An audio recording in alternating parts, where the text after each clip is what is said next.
യേശു തന്റെ മുമ്പിൽ ഇരിക്കുന്ന ആളുകളോട് കൊച്ചു കൊച്ചു കഥ പറഞ്ഞു, ഉപമകൾ പറഞ്ഞു. എന്തിനാ? തന്റെ മുമ്പിൽ ഇരിക്കുന്നത് ഡിഗ്രി എടുത്ത പണ്ഡിതന്മാരല്ല, പാവപ്പെട്ട മുക്കുവന്മാരാ. അവരോട് കഥ പറഞ്ഞു കൊടുത്തുകൊണ്ട് കർത്താവ് സംസാരിച്ചത്. ഞാൻ നിങ്ങളോട് ഒരു കഥ പറയാം. ഒരു അപ്പനും അമ്മയും ഒരു 10ാം ക്ലാസ്സിൽ പഠിക്കുന്ന പെൺകുട്ടിയുമുണ്ട് ഒരു വീട്ടിൽ.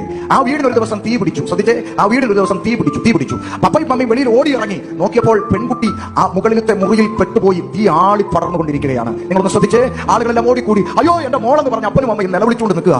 കുറെ ഓടിക്കൂടി ആളുകളിൽ ഒരാൾ പറഞ്ഞു വെള്ളമൊഴിക്ക്. കുറച്ച് പേര് പറഞ്ഞു വെള്ളമൊഴിക്ക്. കുറച്ച് പേര് പറഞ്ഞു മണ്ണ് വാരി എറിയും എന്ന് പറഞ്ഞു. കുറച്ച് പേര് പറഞ്ഞു മണ്ണ് വാരി എറിയും. വേറെ കുറച്ച് ആളുകൾ കൂടിയിട്ട് പറഞ്ഞു ഫയർഫോഴ്സിനെ വിളിക്കുക. കുറച്ച് പേര് കൂടി പറഞ്ഞു ഫയർഫോഴ്സിനെ വിളിക്കുക. വേറെ കുറച്ച് ആളുകൾ കൂടിയിട്ട് കുറെ തത്വങ്ങളൊക്കെ ഇങ്ങനെ പറഞ്ഞുകൊണ്ട് നിൽക്കുക. തീ പിടിച്ചിരിക്കുക. തീ കത്തിക്കൊണ്ടിരിക്കുമ്പോൾ ഇവിടെ കൂടി വന്ന മഹാന്മാരും പണ്ഡിതന്മാരും ഒക്കെ എന്ത് ചെയ്യുക? തത്വം പറഞ്ഞുകൊണ്ടിരിക്കുക. അപ്പോഴാ മൈക്കിന്റെ അകത്ത് സുന്ദരനായ ഒരു ചെറുപ്പക്കാരൻ വന്നു. എന്താ ചോദിച്ചു?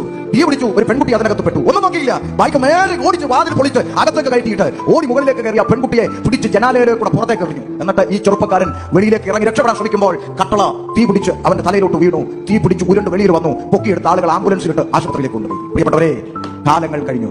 അന്ന് 10ാം ക്ലാസ്സിൽ പഠിച്ച പെൺകുഞ്ഞ് ഇന്ന് വിവാഹപ്രായമായി നിൽക്കുന്ന സുന്ദരി കുട്ടിയായിട്ട് നിൽക്കുകയാണ്. അവളുടെ വിവാഹം വന്നു, വിവാഹം നിശ്ചയിച്ചു. ഉടനെ അമ്മ അവളോട് പറഞ്ഞു, മോളെ നിനക്ക് ഇങ്ങനെ ഒരു ജീവിതം ഉണ്ടാകാൻ കാരണം അന്ന് സ്വന്തം പ്രാണനെ മറന്ന് നിന്നെ രക്ഷിച്ച ഒരു ചെറുപ്പക്കാരനുണ്ട്. അവൻ കാരണമാണ് എന്റെ മോൾക്ക് ഇങ്ങനെ ഒരു നല്ല ജീവിതം ഉണ്ടായത്. അതുകൊണ്ട് ആദ്യം കല്യാണം വിളിക്കുന്നത് ആരായിരിക്കണം? ആ ചെറുക്കനെ ആയിരിക്കണം എന്ന് പറഞ്ഞു. അവൾ ഓർത്തു, ശരിയാ മമ്മി, എനിക്ക് ഓർമ്മയുണ്ട്, നമുക്ക് ആ ചേട്ടനെ വിളിക്കണം എന്ന് പറഞ്ഞ് അമ്മയും മോളും ആ ചെറുപ്പക്കാരന്റെ വീട്ടിലേക്ക് ചെന്നു. അവിടെ എത്തിയപ്പോൾ ആളുകൾ പറഞ്ഞു അവർ ഇവിടുന്ന് താമസം മാറിപ്പോയി, വേറെ ഏതോ സ്ഥലത്താണെന്ന് പറഞ്ഞു. അവർ വിട്ടില്ല, അന്വേഷിച്ചു. ആരും കാണാതെ, ആരും ശ്രദ്ധിക്കാത്ത ഒരു മൂലയിൽ ഒരു ഗ്രാമത്തിൽ അവർ മാറി താമസിക്കുകയാണ്. അവിടെ ചെന്നു, കോളിംഗ് ബെൽ അടിച്ചു. അമ്മ വന്ന് കതക് തുറന്നപ്പോൾ പറഞ്ഞു, ഓർമ്മയുണ്ടോ ഞങ്ങളെ? അമ്മയുടെ മകൻ അന്ന് എന്റെ കുഞ്ഞിനെ രക്ഷിച്ചതാണ്. ഇന്ന് അവളുടെ കല്യാണം നിശ്ചയിച്ചിരിക്കുകയാണ്. ആ കല്യാണത്തിന് ക്ഷണിക്കാൻ വന്നതാ.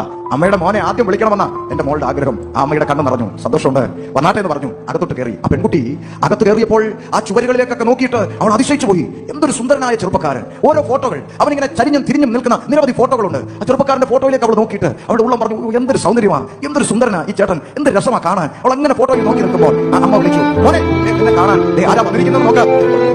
ചെറുപ്പക്കാരിയായ പെൺകുട്ടി ആവേശത്തോടെ മുന്നിലേക്ക് നോക്കുമ്പോൾ അതാ കഥക് തുറന്ന് ഒരു രൂപ പുറത്തേക്ക് ഇറങ്ങി വന്നു. അവൾ ഞെട്ടിത്തെറിച്ച് പുറകോട്ട് മാറി നോക്കിയപ്പോൾ മുഖമെല്ലാം കൂടെ കരിഞ്ഞ് തൊലിയെല്ലാം കൂടെ ചുരുങ്ങി കത്തിക്കരിഞ്ഞ വികൃതമായ ഒരു രൂപമായി കണ്ണുകൾ മാത്രം കാണാവുന്ന ഒരു ചെറുപ്പക്കാരൻ ഇങ്ങനെ വെളിയിലേക്ക് ഇറങ്ങി വന്നു. അവൾ പേടിച്ച് പുറകോട്ട് മാറി. ആരാ എന്ന് ചോദിക്കുമ്പോൾ ആ അമ്മ കണ്ണു നിറഞ്ഞുകൊണ്ട് പറഞ്ഞു, മോളെ ഈ ഭിത്തിയിൽ കാണുന്ന എന്റെ മോനാ ഈ വരുന്നത്. അന്ന് നിന്നെ രക്ഷിക്കാൻ ആ തീച്ചുളക്കകത്ത് ഓടിക്കേറിയ എന്റെ കുഞ്ഞിനെ എനിക്ക് ഇങ്ങനെയാ കിട്ടിയത് എന്ന് പറഞ്ഞപ്പോഴുണ്ടല്ലോ, കയ്യിലിരുന്ന കല്യാണലക്ഷ്യം മുഴുവൻ വലിച്ചെറിഞ്ഞിട്ട് അവൾ ഓടിച്ചെന്ന ചെറുപ്പക്കാരനെ കെട്ടിപ്പിടിച്ചിട്ട് പറഞ്ഞു, എനിക്ക് വേണ്ടി ഇത്രയും സുന്ദരനായിരുന്ന അങ്ങ് എനിക്ക് വേണ്ടി ഇങ്ങനെ ആയിരുന്നെങ്കിൽ ഇനിയുള്ള എന്റെ ജീവിതം അങ്ങയ്ക്ക് വേണ്ടി അല്ലാതെ ഞാൻ ആർക്കു വേണ്ടി ജീവിക്കുമെന്ന് പറഞ്ഞുകൊണ്ട് കെട്ടിപ്പിടിച്ച് കരഞ്ഞതുപോലെ വേദപുസ്തകം വിളിച്ചു പറയുന്നു, ആയിരങ്ങളിൽ 10,000